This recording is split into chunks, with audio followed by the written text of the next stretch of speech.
ఓం నమో నారాయణాయ. ఓం నమో భగవతే వాసుదేవాయ. భక్తుడు పిలిస్తే భగవంతుడు ఎలా పరిగెత్తుతాడో భాగవతంలోని గజేంద్ర మోక్షంలో ఈ పద్యం తెలియజేస్తుంది. సిరికించెప్పుడు శంఖచక్ర యుగమం చేదోయి సంధింపడు, ఏ పరివారంబును జీరడు అభ్రగపతిం బన్నింపడు, ఆకర్ణికాంతర ధమిల్లము జక్కనొత్తడు, వివాద ప్రోత్తిత శ్రీ కుచో పరిచేలాంచలమైన వీడడు, గజ ప్రాణావనోత్సాహియై. గజరాజు ప్రాణాన్ని రక్షించే విషయంలో శ్రీ మహావిష్ణువు ఎంతటి తొందరలో బయలుదేరాడంటే కనీసం తన భార్య అయిన లక్ష్మీదేవికి కూడా చెప్పలేదు. తన ఆయుధాలైన శంఖచక్రాలను కూడా చేతుల్లోకి తీసుకోలేదు. తన వెంట రమ్మని సైన్యాన్ని కానీ పరివారాన్ని కానీ పిలవలేదు. తన వాహనమైన గరుక్మంతుణ్ణి సిద్ధం చేయమని కూడా చెప్పలేదు. చెదిరిన తన జుట్టును కూడా సరిచేసుకోలేదు. ఆ సమయంలో లక్ష్మీదేవితో ఏదో సరస ప్రసంగంలో ఉన్న విష్ణుమూర్తి ఆమె కొంగును పట్టుకొని ఉన్నాడట.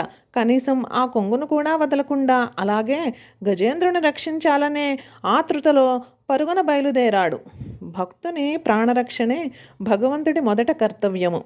ఈ వీడియో కనుక మీకు నచ్చినట్లయితే ఓం నమో నారాయణాయ అని కమెంట్ చేయండి.